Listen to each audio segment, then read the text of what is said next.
Assalamualaikum warahmatullahi wabarakatuh. Apa kabarnya pemirsa? Senang sekali saya Sofyan Ali hadir menemani kalian semua dalam bincang pengawasan edisi hari ini. Dan seperti yang kalian lihat, saat ini saya mendapat kesempatan yang sangat spesial bisa berada di Ranah Minang, Sumatera Barat, tepatnya di Kota Padang. Dan saat ini saya sudah berada di lingkungan Universitas Islam Negeri Imam Bonjol. Penasaran seperti apa langkah perjalanan saya di sini? Dan nanti saya akan berbincang-bincang juga dengan rektor dari Universitas Islam Negeri Imam Bonjol. Yuk, sama-sama kita simak bincang pengawasan berikut ini.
Ya, dan sekarang saya sudah berada di gedung rektorat dari Universitas Islam Negeri Imam Bonjol. Saat ini saya akan bertemu dengan Bapak Rektornya, Bapak Profesor Dr. Haji Eka Putrawirman, LCMA. Yuk, kita temui langsung.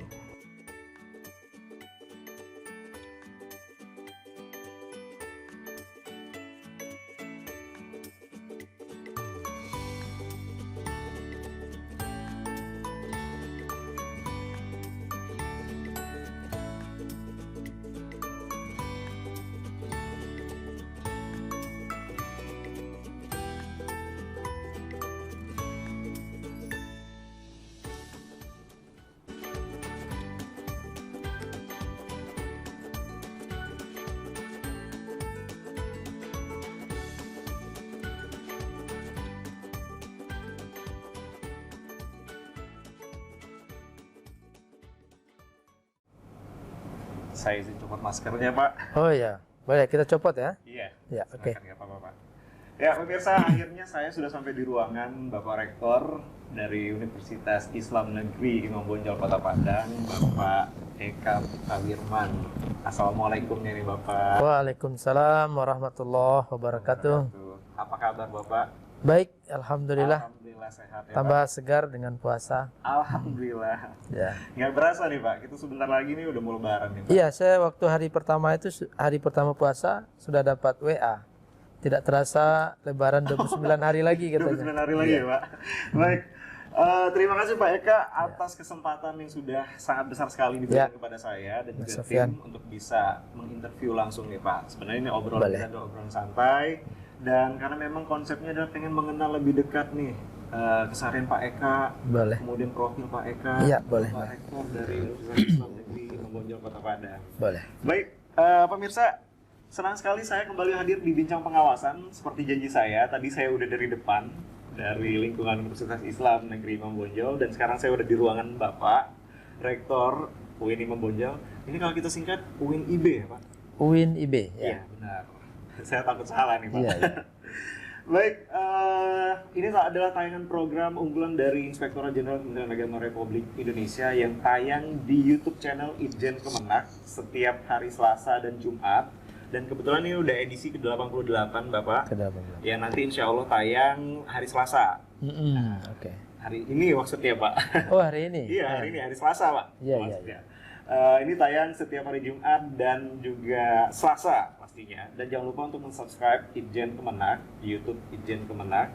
men-share dan like juga serta komen. Insya Allah ini bisa jadi sarana untuk membangun saran kritik yang membangun untuk program Ditjen Kemenak berikutnya. Baik Pak, Assalamualaikum sekali lagi Pak. Waalaikumsalam Mas Sofyan. Alhamdulillah masih puasa ya Pak? Alhamdulillah. Alhamdulillah. Pak, ini kita bincang-bincang santai nih Pak. Di bincang pengawasan kali ini saya pengen ngobrol terkait bisa Bapak jelasin sedikit nih Pak profil Pak Eka nih Pak. Gitu. Oh gitu. Iya Pak. Bisa profil keluarga, kemudian anak, istri, sekolahnya dulu di mana Pak, seperti itu Pak. Monggo Pak. Iya. Terima kasih Mas Sofyan. Saya Eka Putra Wirman, lahir di sini di Kota Padang. Padang. Asli Padang. Putra asli daerah. Ya. Ya. Tanggal 29 Oktober 1969. Jadi mau dekat-dekat ke 52 lah. Mau ke 52. Ya. Masih Sekarang 51 ya. Oke Pak. Kemudian apa lagi ya? Latar pendidikan Pak. Pendidikan saya setamat SD itu melanjutkan pendidikan ke pondok pesantren. Pesantren di mana tuh Pak? Lebih tepatnya di Gontor. Di Gontor. Ya, di Gontor selama 6 tahun. 6 tahun. Ya. Kemudian saya juga mengabdi di dekatnya Gontor, pesantren Ar-Risalah, Arisalah. Selahung. Selama berapa? 1 tahun. 1 tahun. Kemudian kuliah juga di namanya Institut Pendidikan Darussalam Gontor. Iya. Jadi praktis sebenarnya 7 tahun saya di Gontor. 7 tahun di Gontor. Iya. Kemudian melanjutkan kemana lagi nih Pak? Kemudian saya dapat kesempatan melanjutkan S1 ke Al-Azhar University di Kairo tahun 1989 sampai 1993. 93 berarti Ya. sudah di Kairo ya Pak? Sudah di Kairo ya. Mesir. Ya. Selanjutnya nih Pak. Kemudian kita tamat 93 itu harus menunggu ijazah 1 tahun lagi. 1 tahun lagi. Jadi 94 saya baru bisa pulang. 94 itu saya sedang mengurus pendidikan S2 ke Pakistan atau ke Malaysia. Ke Malaysia. Nah, cuma kemudian di waktu yang bersamaan Pak Murni Jamal, Direktur Pendidikan Tinggi, Ya. itu menawarkan untuk mengambil beasiswa ke Maroko. Maroko. Ya. Wow, luar biasa. Cuma itu beasiswa untuk dosen IAIN Imam Bonjol. Oke. Saya bukan bagian dari IAIN Imam Bonjol waktu itu. Nah, tetapi kemudian Pak Murni mendorong nanti akan dikomunikasikan dengan Rektor IAIN Imam Bonjol. Waktu itu Pak almarhum Mansur Malik. Yeah. Jadi berbekal dukungan dari Pak Murni Jamal, Kementerian Agama, Yeah. saya mendaftar di IAIN Imam Bonjol untuk ikut seleksi. Untuk ikut seleksi. Ya. Di tahun 1995. 1995. Ya. Kemudian selanjutnya Di berangkatnya 1996. 1996. Ya. Lulus seleksi lalu berangkat ke Maroko mengambil S2 selama 2 tahun. 2 tahun di Maroko. Ya, saya di Fakultas Usuluddin, jurusan Akidah Filsafat. Kalau di Kaironya dulu jurusan Pemikiran dan Dakwah. Pemikiran dan dakwah. Di S1-nya ya Pak ya? Di S1 Kairo. ya. Iya. S2 di jurusan Akidah Filsafat. Kemudian tamat 97. Kemudian lanjut ke S3 di tempat yang sama, Tempat yang sama di Kairo. di Maroko, di bidang yang sama. Di bidang yang sama. Dan tamat tahun 2003. Nanti total di Maroko lumayan lama juga ya Pak? Lumayan lama, tapi di antara waktu yang lama itu saya ke Indonesia untuk tes PNS. Tes PNS. Dan 98 saya pulang, tes PNS dan lulus 99. Lalu tahun 2000 baru kembali ke Maroko. Itu tes PNS formasi di daftar saat itu untuk posisi apa nih Pak? Posisi Kementerian Agama Pusat. Oh, Ya. anak pusat ya Pak? Ya. Oh ini luar biasa sekali nih. Saya sebenarnya Pak sudah sempat baca nih profil Bapak, tapi saya takjub karena saking banyaknya profil Pak. Saya pengen dengar langsung nih poin-poin penting yang disampaikan oleh Bapak langsung ya Pak. Saya sempat ada satu takjubnya saya nih dengan Bapak. Kalau dari profil saya mohon dikoreksi ya Pak kalau saya boleh. Ini saya baca Bapak ini Pak Eka ini adalah rektor ke-17 di IAIN Imam Bonjol, tapi sekaligus menjadi rektor pertama di UIN Imam Bonjol. Nah ini gimana nih Pak, bisa prosesnya tuh kok dari IAIN tuh langsung cepet banget udah upgrade jadi universitas? Ya ini kita sebenarnya senasib sepenanggungan dengan 5 IAIN lainnya. Jambi, Lampung, Banten, Mataram, Banjarmasin, kita. Jadi ada 6 in 1 itu ya. 6 perguruan tinggi yang alih status ke UIN. Ya. Perjuangan yang panjang dan tentu dukungan dari Kementerian Agama, Pak Menteri waktu itu Pak Lukman Hakim Saifuddin. Saat itu masih Pak Lukman ya Pak? Pak Lukman, lalu Pak Dirjen waktu itu Pak Kamarudin. Amin. Yang sekarang di Binasi Islam Pak? Iya, Pak Direktur, Pak Arskal itu memberikan dorongan yang kuat supaya alih status ini segera terrealisasi. Nah, dengan dorongan itu kita roadshow kemana-mana, ya ke Menpan, Menteri PAN, lalu ke Menristek Dikti, lalu ke tokoh-tokoh masyarakat kita, tokoh-tokoh nasional, kita kunjungi semua, kita sowan semua, supaya ini bisa berproses dengan cepat. Ya. Dan alhamdulillah di 2017 alih status itu menjadi kenyataan. Berarti IAIN Imam Bonjol ini alih status menjadi universitas ini baru berjalan 4 tahun ya Pak? 4 tahun. 4 tahun, alhamdulillah. Ya. Baik Pak, ini kita udah agak sedikit berat nih obrolannya nih. Padahal sebenarnya ini baru profil nih tadi saya tanya. Berbicara tentang profil Pak, keluarga Pak, anak ada berapa nih Pak? Anak itu ada 3. Ada 3. Ya, yang putri Pak? Putri 1 yang pertama. Sekarang pendidikan sudah tamat SMA. Sudah tamat SMA. Kemudian yang kedua itu tamat SMP. Yang ketiga itu naik ke kelas 6 SD. Naik ke kelas 6. Ya, 3 putra putri 3 saya. putra putri ya Pak? 2 putra, 1 putri ya Pak? Betul. Oke. Betul. Kalau istri Pak? Istri alhamdulillah 1. Alhamdulillah 1. Ya nggak tahu kalau diizinin oleh Menteri Agama nanti. Iya. Oke Pak. Tadi sebenarnya di awal sudah menceritakan sedikit perjalanan karir ya Pak. Karena ini bisa diceritakan Pak, karir pertama kali bisa sampai ke posisi saat ini Pak? Kita ini kan aktivis ya. Iya. Aktivis itu kerjanya ya bergerak aja. Nanti alam semesta lah yang Seleksi ya. menseleksinya. Yeah. Jadi amanah pertama ketika saya masuk ke IAIN Imam Bonjol tahun 2003 itu, saya PNS-nya dari 1999, tapi 2000 saya ke Maroko untuk menyelesaikan S3. 2003 baru balik. Itu izin studi berarti Pak? Iya, tugas belajar. Oh, tugas belajar. Tugas belajar.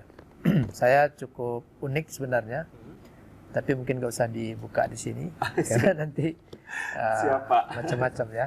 Siap. Jadi saya tugas belajar. Iya. Dan berpaspor biru saya belajar itu. Setamat dari Maroko, saya diminta untuk menjadi ketua konsentrasi pemikiran Islam di Pasca Sarjana IAIN Imam Bonjol. Kemudian di tahun 2005 itu diminta menjadi ketua program khusus namanya, program khusus keusuludinan. Ini sesuai dengan jurusan Bapak ya Pak? Betul. Ya. Setelah itu dipercaya menjadi pembantu dekan. Setelah itu di pembantu dekan. Setelah pembantu dekan, saya tiba-tiba menjadi ketua Sekolah Tinggi Agama Islam Pengembangan Ilmu Al-Quran. Di Padang, Pak? Ya, namanya STAIPIK. Jadi kader-kader penghafal Al-Quran, kader-kader untuk tilawah Al-Quran, itu disiapkan di Sumbar ini, di situ diantaranya, di Sekolah Tinggi Pengembangan Ilmu Al-Quran. Itu tahun berapa tadi, Pak? Tahun 2012. 2012. Ya, cuman setahun saya di situ, tetapi alhamdulillah ada beberapa perubahan di situ saya lakukan. Kemudian saya ditarik kembali ke IAIN. Waktu itu sebenarnya saya diberi dua alternatif, kembali atau menjadi dosen DPK. Saya sebenarnya memilih dosen DPK. Kenapa nih, Pak? Alasannya, Pak? Karena saya merasa bisa lebih cepat geraknya gitu. Lebih dinamis ya? Lebih dinamis. Kalau di PTKIN tentu ada aturan yang harus kita, regulasi harus kita ikuti, macam-macam gitu kan. Nah, saya milih itu, tapi rektor waktu itu tidak mengizinkan. Maka saya dikembalikan ke IAIN dan diberi tugas oleh Pak Rektor. Langsung setelah itu diberi tugas untuk menjadi ketua lembaga penjaminan mutu. Ketua lembaga penjaminan mutu. Ya, saya dengan penjaminan mutu itu sudah sangat lama sekali. Sejak tahun 2004 saya sudah jadi ketua unit penjaminan mutu akademik. Ini luar biasa sekali nih. Jadi saya hidupnya memang di penjaminan mutu. Di penjaminan mutu. Iya. 2004 bahkan sampai 2008 itu masih di unit penjaminan mutu. Nah, sampai saya pindah ke fakultas, lalu pindah ke STAIPIK tadi, dan akhirnya kembali lagi menjadi ke IAIN, menjadi ketua lembaga penjaminan mutu. Dan itu LPM itu baru dimasuk dalam Portaker IAIN. Ya. Jadi sebelumnya unit, sekarang sudah lembaga. Nah, ketika lembaga itu saya juga ketuanya yang pertama. Jadi ada dosen itu yang selalu memanggil saya itu Bapak yang pertama. Jadi banyak hal memang yang saya dapat yang pertama-pertama itu. Misalnya program khusus tadi saya pertama. UPMA saya pertama juga. LPM saya pertama juga. Nah, nanti ketika UIN rektor pertama juga ya. Oke, jadi konkretnya nih Pak, setelah jadi ketua LPM, kemudian ada angin segar untuk bisa menjadi rektor IAIN pertamanya ya Pak? Iya. Nah, ini bagaimana nih Pak perjuangannya nih Pak? Iya, sebenarnya yang bertarung itu bukan saya ya. Mungkin ada tokoh-tokoh yang bertarung. Saya itu apa namanya, anak bawang lah. Nah, tidak menjadi lakon utama dalam hal itu. Tapi saya tidak tahu teman-teman itu melakukan pergerakan, lalu menyampaikan bagaimana kalau Anda yang dicalonkan. Saya bilang saya nggak punya modal sosial, nggak punya modal politik, nggak punya modal, banyak lah yang nggak punya modal, karena saya besar di luar ya. Iya betul. Tapi teman-teman itu meyakinkan dan ya udahlah kalau oke, saya siap aja gitu. Akhirnya di tahun berapa itu Pak? Akhirnya di tahun 2015 ya. Bulan Juli 2015 dilantik menjadi rektor IAIN. Nah, itu memang keinginan dari warga IAIN Membonjol, sehingga kalau dilihat dari perolehan suara waktu itu kan masih pemilihan ya. Itu luar biasa sekali. Luar biasa sekali Pak. Sementara saya bukan pimpinan waktu itu. Saya dalam tanda petik hanya ketua lembaga penjaminan mutu. Tapi dipercaya untuk membawa IAIN untuk lebih baik. Oke, baik Pak. Ini kita berbicara sekarang terkait, karena Bapak asli dari Padang. Sebenarnya sih pertanyaannya ini saya nggak mau tanya nih Pak, cuma saya pengen pemirsa di rumah pengen tahu, selain rendang sebagai makanan favorit Pak, apalagi nih Pak makanan favorit dari ranah Minang ini Pak yang menjadi kesukaan Bapak? Saya sulit menghafal makanan itu ya. Tapi Kenapa nih Pak sulit? ya rata-rata ya favoritnya itu mungkin tadi rendang ya. Iya, betul. Ya dendeng lah. gitu Dendeng. kan. Dendeng. Lalu apa? Nasi kapau mungkin Pak. Nasi kapau, Iya. betul. Hampir rata-rata suka ya, ya Pak? suka ya. Oke. Jadi nggak ada yang satu makanan spesifik gitu. Tidak ada. Tapi memang penyuka semua masakan Penyuka Padang. semua makanan ya. Oke. Kan ada istilahnya makanan Padang itu rasanya dua aja. Duanya apa itu Pak? Pertama enak, Enak. kedua Duanya enak enak banget sekali. sekali. Iya, Luar biasa. iya. Luar biasa Pak Eka. Terkait hobi nih Pak. Apa nih Pak hobi kita nih Pak? Saya kalau dilihat dari postur kan tidak terlihat seperti olahragawan ya. Iya. Tapi saya sangat mencintai dan praktisi sepak bola. Sepak bola. Jadi ceritanya ketika di Kairo, saya itu bisa kenal dengan anak dari Kairo itu kalau dia aktif di Di lapangan. lapangan. Kalau dia aktif di lapangan pasti dia kenal dengan saya. Karena saya membidangi bidang olahraga, lalu saya juga menjadi ketua ASEAN Games di Kairo. Di Kairo. Dan itu kemudian berlanjut ke Maroko. Saya kalau dari Maroko menunaikan ibadah haji itu mesti mampir ke Kairo Ke Kairo. hanya untuk ingin main bola. Hanya untuk main bola ya Main Pak? bola. Luar biasa. Jadi, Kecintaannya terhadap sepak Hobi bola. saya memang di sepak Sepak bola. Sampai sekarang nih Pak. Sekarang udah enggak. Udah enggak. Ini faktor U ini. Faktor U. Jadi di- pengganti sepak bola apa nih Pak? Tunggu sebelum itu. Jadi di Maroko itu saya gerakkan teman-teman untuk main bola. Untuk kesehatan aja Iya. dan hobi. Oke. Tapi kemudian ada ide untuk menyelenggarakan SEA Games ya, SEA Games. SEA Games khusus untuk Indonesia, Malaysia, Thailand, Brunei. Oke. Nah kita adakan dan saya yang memimpin sepak bolanya. Dan alhamdulillah kita yang jarang latihan ini akhirnya jadi juara di sepak bola. Wah, ini luar biasa. Jadi itu prestasi ya. kesan yang saya yang luar biasa bisa menjadikan Indonesia yang sebenarnya teman-teman kita tidak terlalu hobi main bola ya, Iya. tapi saya motivasi dan kemudian Gerak untuk aktif lagi. dan menjadi juara. Alhamdulillah. Ya. Ini luar biasa sekali nih. Di Kairo saya juga mendirikan klub bola, ada 2 klub bola yang kita dirikan itu. Dan ya memang kerjanya bola aja. Kesulitan atau tantangan pada saat mendirikan itu apa nih Pak? Hampir nggak ada. Hampir nggak ada. Nggak ada. Karena kalau sudah ada kesulitan mungkin nggak jadi dia. Iya betul. Tapi karena punya keinginan, akhirnya kita bikin klub sepak bola eksekutif di Kairo, Ya. kan. Lalu saya bikin juga klub sepak bola Sumatera United, Sumatera United. ya. Di Maroko juga saya organize teman-teman itu untuk mau main bola dan kemudian ketika ada event lomba itu kita berhasil juara. Iya. Meskipun sebenarnya kemampuan kita di bawah mereka itu, tapi kan kita coba untuk memanage, So minutes ya. melihat peluang dan akhirnya memenangkan pertandingan. Alhamdulillah. Ini perbincangan yang sangat menarik sekali nih. Hobi beliau ini adalah walau beliau mengaku nih tidak memiliki postur sebagai olahragawan, namun hobinya adalah hobi bermain sepak bola dan ini terbukti ya membawa Indonesia Betul, juara pada saat waktu di Maroko ya Di Pak. Maroko, ya. Seperti itu. Baik Pak, Pak Rektor yang saya hormati nih Pak.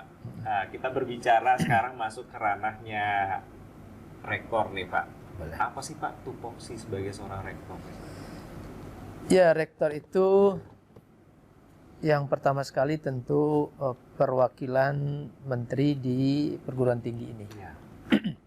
Maka tugasnya adalah membuat kebijakan-kebijakan di bidang akademik, pendidikan dan pengajaran, di bidang penelitian, pengabdian masyarakat, lalu juga membuat kebijakan keuangan, membuat kebijakan tentang pembinaan ASN. Itu yang pertama, membuat kebijakan. Dan yang kedua tentu mengorganize, mendistribusikan kebijakan ini kepada tim kita. Baik itu mulai dari wakil rektor, dekan, ketua lembaga, dan tentu tidak lupa kepala biro. Kita distribusikan, kemudian tentu memonitoring. Setelah memonitoring, tentu melaporkan. Di antaranya ke Inspektorat Jenderal. Gitu. Itu kira-kira secara global tugas kita. Ya. Punya kesulitan tersendiri tidak Pak pada saat menjabat sebagai seorang rektor Pak? Ya, banyak. Apa nih Pak salah satunya yang sempat bikin Bapak, sementara Bapak dulu tadi sempat bilang tidak memiliki pengalaman akan itu sebelumnya Pak? Ya, memang tidak punya pengalaman, dan yang membimbing itu adalah rasa percaya diri dan juga pengalaman berorganisasi di luar. Saya di Kairo itu termasuk aktivis tadi yang saya sampaikan, di Maroko juga seperti itu. Saya tidak punya pengalaman organisasi di Indonesia karena memang besarnya di luar. Kendalanya banyak. Pertama tentu pengalaman langsung itu tidak ada. Tetapi yang ada itu adalah pengalaman sebelumnya. Karena organisasi itu hampir sama ya. Bagaimana mengorganisasinya sama, tapi mungkin poin-poinnya sedikit berbeda. Yang kedua, tentu regulasi. Regulasi itu tentu kita berusaha untuk memahami dulu regulasinya seperti apa. Karena kalau kita tidak paham, tentu juga anggota kita juga lebih tidak paham. Maka diperlukan belajar cepat. Belajar cepat itu saya dapatkan ketika menjadi ketua program khusus di Suludin. Iya. Kita punya dana diberikan oleh Kementerian Agama 250 juta. Itu hampir tidak ada panduan yang jelas gitu untuk melaksanakan. Di masa itu kan masih longgar seperti itu ya. Maka saya berusaha belajar cepat, cari informasi ke bagian keuangan, cari informasi ke rektorat, sehingga kemauan dan keinginan belajar cepat itu membawa keuntungan gitu. Nah, ketika menjadi rektor juga seperti itu.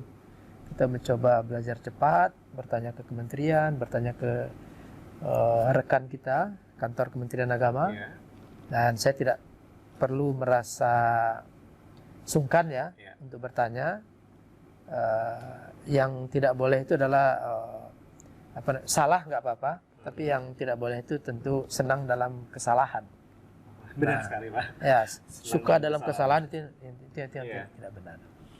Jadi itu kendala-kendala, dan tetapi alhamdulillah dari waktu ke waktu kita belajar dan memperbaiki, dan alhamdulillah sampai saat ini, sampai detik ini ya, alhamdulillah kita tidak punya persoalan yang berarti, baik itu dengan Irjen, dengan BPK, dengan dengan aparat penegak hukum lainnya, nyaris hampir tidak ada persoalan. Begitu ya Pak. Baik Pak, berbicara tupoksi ini pasti akan membawa ke arah sebuah prestasi Pak. Nah saat ini collecting prestasi yang sudah didapatkan UIN Imam Bonjol Kota Padang ini, apa yang paling membanggakan saat ini Pak? Yang menjadi mungkin ada pilot project seperti itu Pak? Ya, pertama kalau saya yang membanggakan adalah kita bisa menciptakan kultur yang adem. Ademnya seperti apa Pak? Imam Bonjol mungkin juga sudah ada di memori beberapa pihak gitu kan. Agak ketegangannya kan agak kuat ya. Nah, periode ini kita bisa menetralisirnya sedemikian rupa sehingga tidak muncul riak-riak itu, riak-riak sosial. Kita mengakomodir semua tanpa pandang bulu. Ada kompetensi, ada keterwakilan, kita akomodir. Iya. Saya merasa secara pribadi itu prestasi yang luar biasa. Luar biasa. Ya, hampir tidak ada sekat-sekat itu, tereliminir gitu. Ya. Nah, itu bagi saya adalah prestasi yang luar biasa. Luar biasa. Sesuai dengan visi. Visi saya kan sederhana sekali. Apa ini Pak? Konsolidasi dan penguatan. Konsolidasi dan penguatan. Ya. Oke. Konsolidasi sosial, konsolidasi SDM, konsolidasi administrasi, dan penguatan. Dan penguatan. Penguatan sarana prasarana, SDM, dan lain sebagainya. Jadi itu yang pertama, kita bisa seia sekata, Iya. rukun, guyup, dan pesan saya kepada teman-teman itu juga seperti itu. Oke. Minimal seperti inilah kita, Iya. tanpa pandang bulu. Dulu. Ya, ini backgroundnya apa, ini backgroundnya apa, dan sebagainya. Kenapa ini bisa terjadi? Karena saya made in abroad. Oke. Tidak punya kisah-kisah masa lalu, ya. Saya datang dengan sesuatu yang genuine, Ya. sesuatu yang apa adanya. Itu prestasi kita. Lalu yang kedua, kita pertama secara akademik berhasil menaikkan taraf akreditasi. Jadi tidak ada satupun prodi di sini yang akreditasinya C. Minimal apa ini Pak? B. B. Tidak ada C. Oke. Kita mungkin bisa dapatkan di perguruan tinggi lain,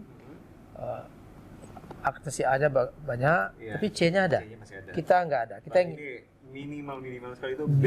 Tidak ada Wah, C ini di luar sini. biasa nih prestasi UIN Imam Bonjol Kota Padang ini bisa menjadi acuan juga Betul. untuk PTKIN lainnya. Boleh dikomparasikan dengan perguruan tinggi lain. Iya. Kita tidak ada C. Oke. Iya. Lalu akreditasi institusi kita B. Beberapa prodi terakreditasi A. Nah, kemudian juga kita melakukan yang ISO itu, Iya. sertifikasi ISO. Ada satu prodi kita yang sudah mendapatkan sertifikat ISO. Lalu juga layanan Prodi apa itu Pak? ekonomi syariah, Ekonomi syariah. FEBI. Lalu juga administrasi di rektorat ini juga sudah mendapatkan sertifikasi ISO. ISO.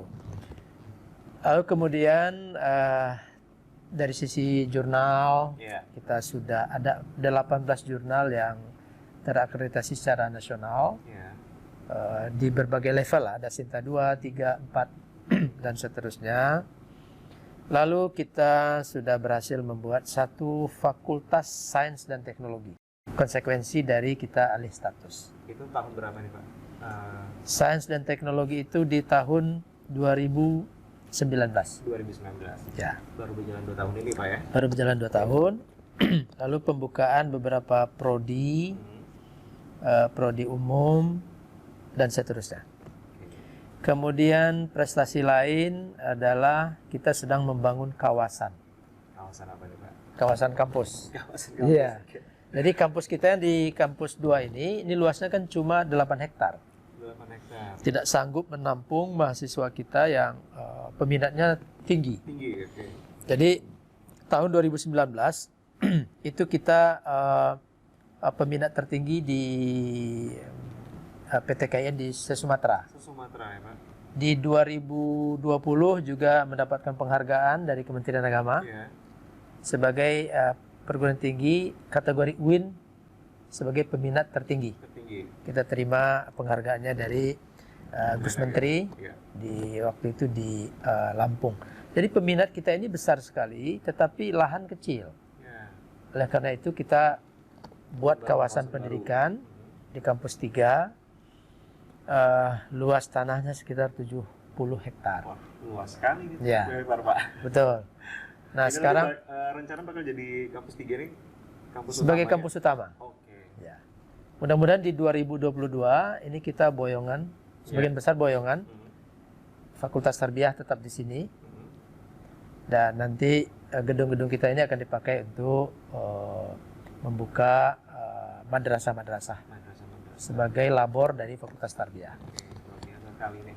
Ini prestasi yang sangat membanggakan sekali untuk UIN Imam Bonjol Kota Padang.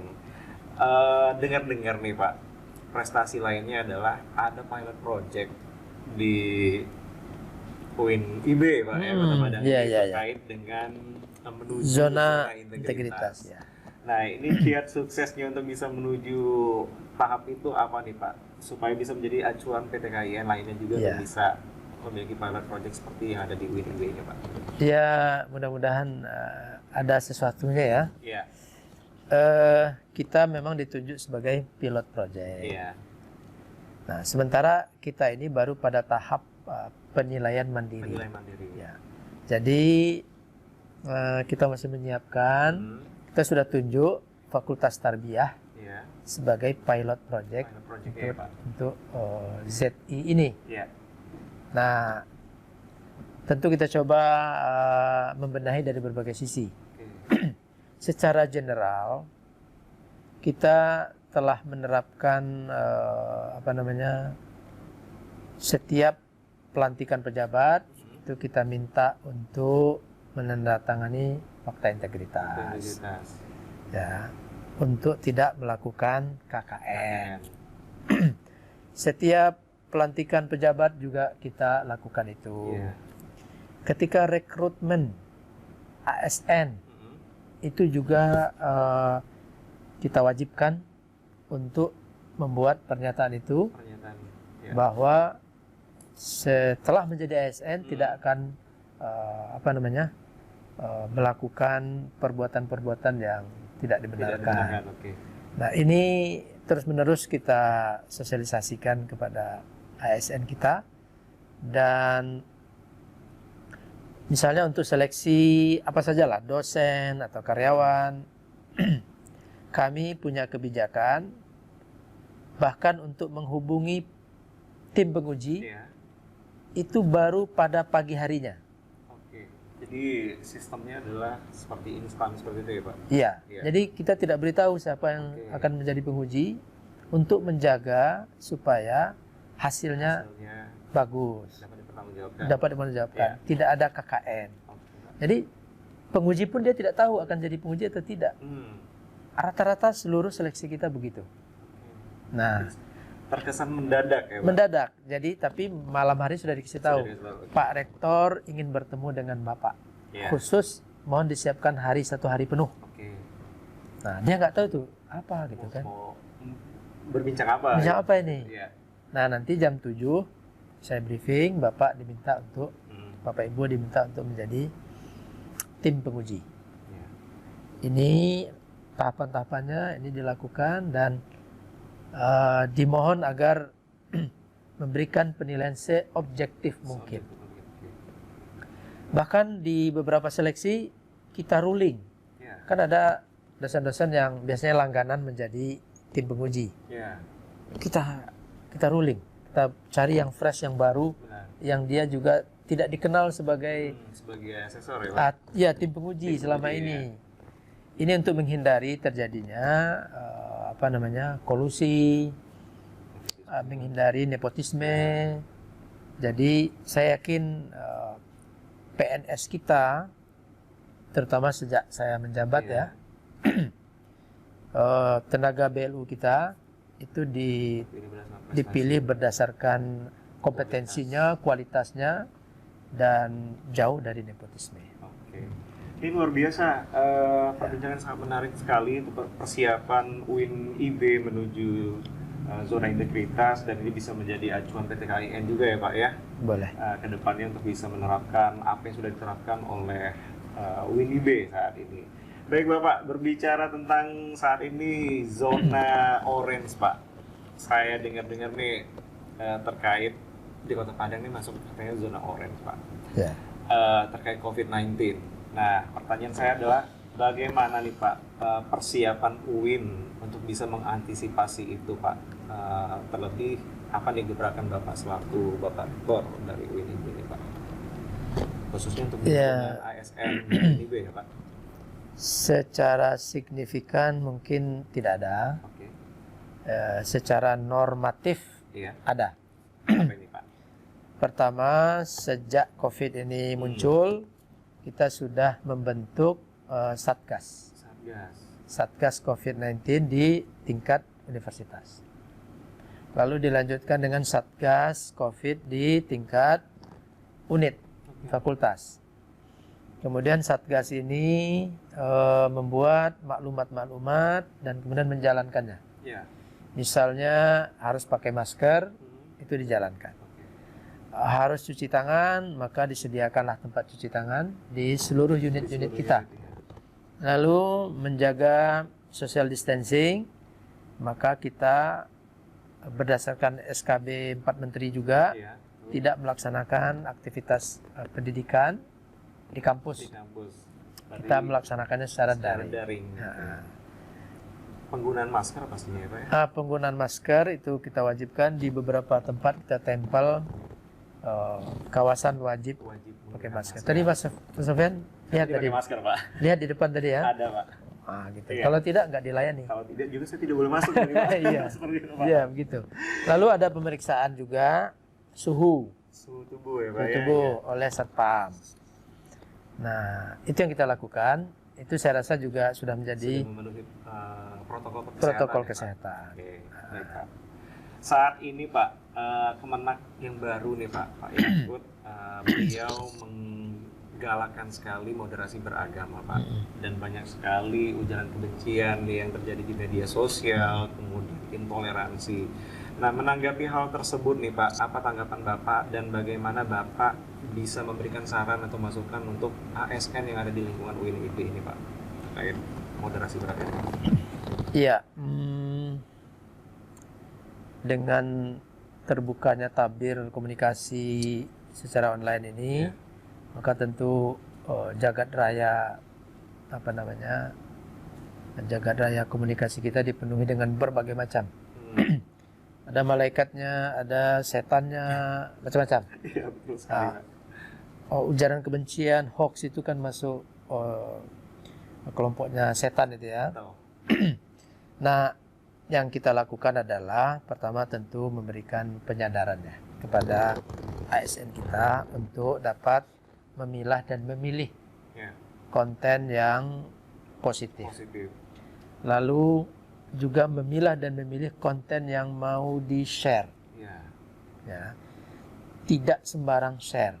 Nah, ini kita berikan pemahaman, kita berikan penjelasan, dan saya rasa alhamdulillah saya juga mengikuti beberapa platform media itu, platform medsos itu. Alhamdulillah sivitas akademika kita cukup kondusif. Meskipun satu atau dua kali kecolongan gitu kan. Tapi apakah ada punishment Pak terkait itu masalah kecolongan itu? Paling kita melakukan teguran pembinaan dan akhirnya kemudian sudah tidak melakukan hal yang sama. Baik Bapak, ini perbincangannya sangat menarik sekali dan kita sudah hampir berada di penghujung acara nih Pak. Ini karena kita puasa nggak ada minumnya nih. Serak juga suara kita juga, kan. Pak. Oke. Ini karena kita sudah di penghujung Ramadan juga nih Pak. Ini ada terkait larangan mudik nih Pak.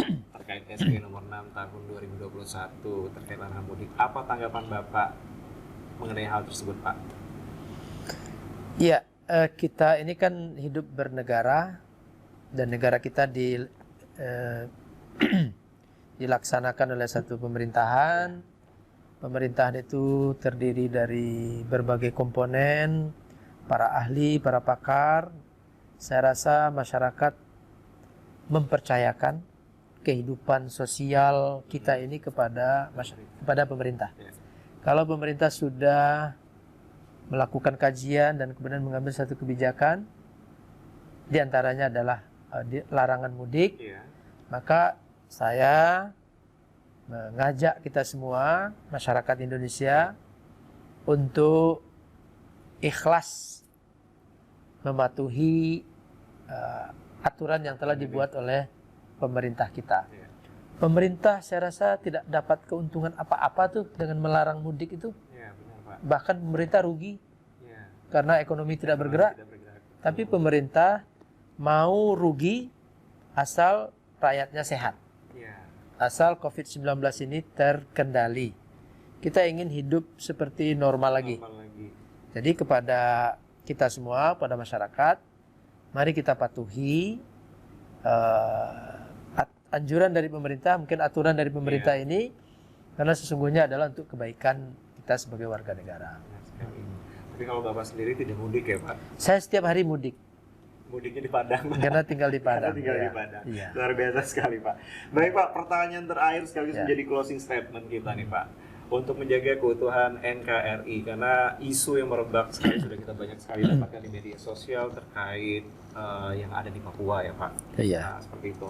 Apa nih Pak, saran sekaligus menjadi closing statement Bapak untuk masyarakat secara global untuk bisa mempertahankan NKRI ini, apa yang perlu kita lakukan Pak?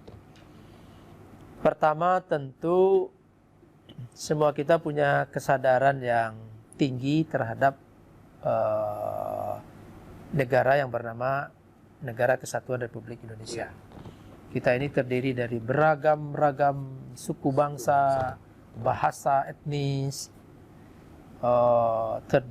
terdiri dari pulau-pulau yang banyak sekali,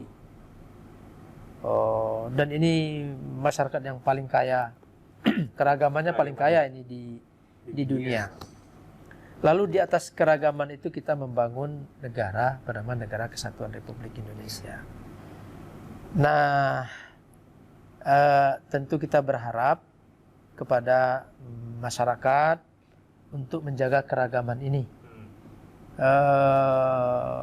Kita punya simbol bernama Bhinneka Tunggal Ika. Ya, betul. Beragam-ragam tapi tetap satu juga. Ya. Nah, sebagai warga Sumatera Barat, saya ingin menyampaikan bahwa Sumatera Barat siap untuk mengawal NKRI ini sampai darah penghabisan. Karena bagi warga harga mati. Karena bagi warga Sumatera Barat, Indonesia ini berdiri karena putra-putra terbaik dari Sumatera Barat. Siap. Jadi kalau dijejer founding father Republik Indonesia ini 4 gitu kan? Iya. 3-nya pasti dari Sumatera Barat. 5 pasti 3-nya dari Sumatera Barat. Betul, Oleh karena Pak. itu masuk ke dalam alam bawah sadar kita, masyarakat Sumatera Barat, bahwa kalau NKRI ini bubar, provinsi terakhir yang keluar dari NKRI adalah Sumatera Barat. Sejarahnya panjang. Iya. Sumatera Barat pernah menjadi pemerintah darurat Republik Indonesia. Iya, Jadi betul. pernah jadi ibu kota ini Sumatera Iya. Barat, Republik Indonesia ini.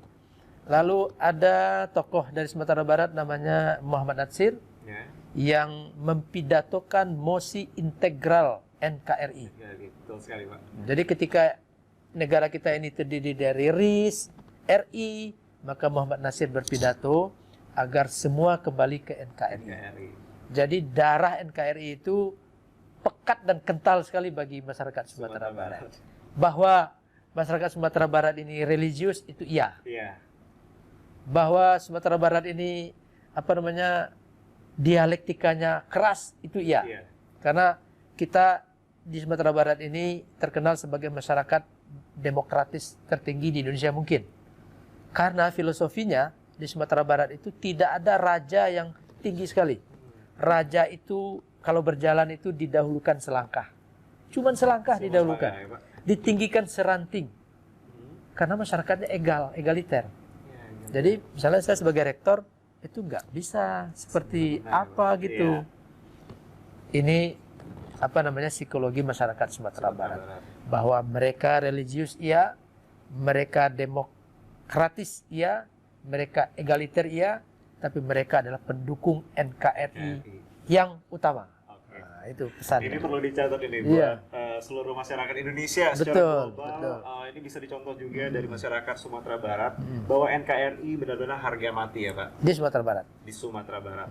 Dan baik pemirsa, ini closing statement yang sangat menarik sekali dan sangat inspiratif dan saya banyak dapat ilmu juga nih dari Bapak. Alhamdulillah. Baik Pak, ini bincang pengawasan yang sangat spesial sekali karena kita juga sudah mendekati hari kemenangan kita.